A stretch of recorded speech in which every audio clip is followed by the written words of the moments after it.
A few months ago, I spoke to Chris Evangelou. I promised to get him in the studio. I keep my word. Anyway, Chris is part of the Mick Hennessy double British title fight night at Wembley on February the 19th. Tyson Fury is on, and so is Chris. The show will be televised by Premier. It's going to be their first attempt at getting into the domestic market. And, you know, I'll be honest with you, I think it'll be fantastic. I would say that because I'm going to be involved with it.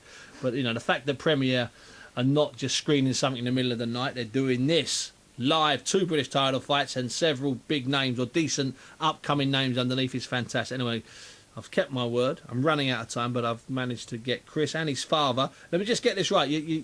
Kostakis, your full name or your official name is the Most Reverend Dr. Kostakis Evangelou. That's correct. That's your correct name. That's when you're my out on title. when you're out in Africa working, Yes. that's what you. Yes, when I wear my minstrel hat, that's my name. See, Yes. I need 40 minutes for this, and instead I've got about 7. That's just the way it works. Chris, now what I like about you is, I mean, obviously I like you think you can fight, but you sell this a most amazing amount of tickets. What can you do for Wembley? Because that's not too far from the Green Lanes area, is it? To be honest with you. No, it's not. It's not too.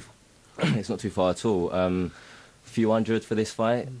Just getting out. It's, people got the luxury of seeing my brother fight as well on the same night. Yeah, I saw that. Yeah. So it's going to be a big, big night. I just need everyone there to see it. Why are you so popular, Chris? I mean, apart from the fact that you're all smiling and you're nice and you can fight a bit, that helps. But why are you so popular? Do you do a lot of handshaking? Do you know what? It's I think it happened a few years ago when I was an amateur.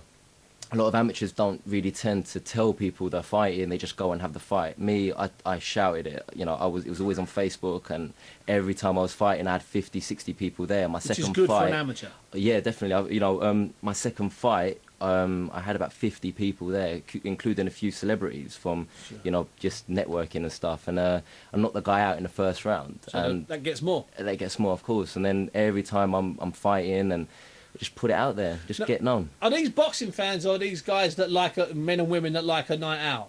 But a bit of both. Bit of both, okay. Bit of both. Because you do it. It's a bit of a mixed crowd, isn't it? Yeah, It's definitely. not 300 or 400 men, is it? It's a really good breakdown. A few women as well. And nothing wrong with that. Their money's the same. You look in a woman's purse, the same money we spend. Exactly. Well, they spend ours, but you understand me. Hey, easy. Not having an Andy Gray moment. Slow down. Chris, any idea on your opponent? Yeah, I mean, we've selected, my management has got one in place. So Jason Nesbitt, who's a come forward fighter. Yeah. Tough guy. Can Might take lose a a punch. lot. Can't take him for granted though. No. He's a big puncher as well. He throws big shots. Yeah. He looks to win. He does, and with me, I'm skills pay the bills, and that's what I aim for when I train, and I just like to look good in the ring, basically. So. Well, I mean, you've had the 5 now. What would be your plan over the next? I don't know. You're 25. You're not a baby, but you're certainly not too old. No. But what would be your plan next 12 months, Chris? In an ideal world. In the ideal world is every fight I take it as it comes. I don't ever look past my next fight. I get nervous for every single fight, whether it's going to be for a world title shot or whether it's next week fighting a 6-rounder. A lot of boxers look past it, and I don't do that, and I'm not going to get caught out.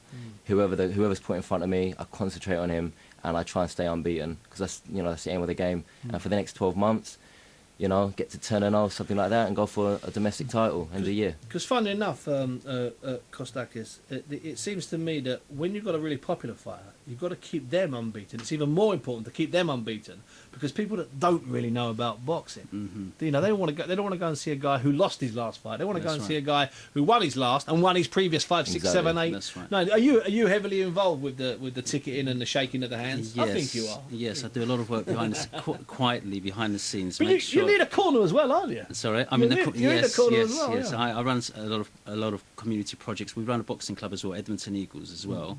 And so we have a big support, big network of people that we work with. But the most important thing that I emphasise to the boys is to lifestyle. Yeah. They have to, live the life. They can't just do whatever they want, when they want, how they want. But they have to be disciplined, focused, and train properly, eat properly, and be respectable, and be, have a nice character as well. Just tell me briefly, because it was inevitable we were going to run out of time, and I really appreciate you coming down here tonight, even if it's only for 6 or 7 minutes. Just tell me briefly a little bit about your missionary work.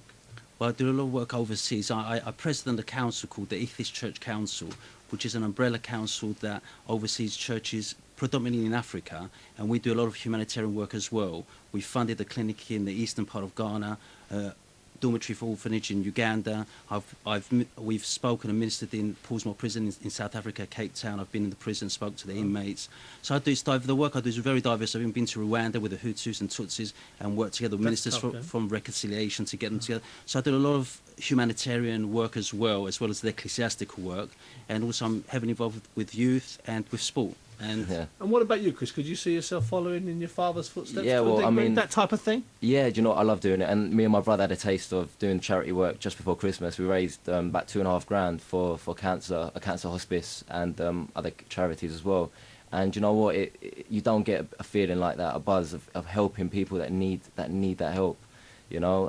And recently, I lost an uncle 2 weeks ago from cancer, and the irony is we're in the middle of raising money for that, so I just want to say, to the family that we're thinking of you, and I'll be at the memorial tomorrow. So you see, I try and mix it up on this show. I don't just get on superstar millionaire and billionaires who talk, basically some of them tell fibs. Sometimes I get really good people on, most of the time really, and today's no exception. Chris, thanks very much. You're boxing at Wembley on the 19th. Tickets still available, and it's also still available. It's also available on Premiere TV. It costs about £6 or £7. They've got loads of fights on next month. I'm going to read out the full name because it gives me a chuckle, if you don't mind me saying so. The Most Reverend Dr. Kostakis Evangelou, thanks very much for coming in. It's been my absolute pleasure. Appreciate you having us. No, thank you very much. Listen, it's my pleasure. Can I just want to say good luck to Ashley Theophane next week as well, because I was sparring him yesterday, and you know what, he's in tremendous shape. I know, Lenny Dawes. That's the British title fight down there. Lenny Dawes is going to have to be in great shape now.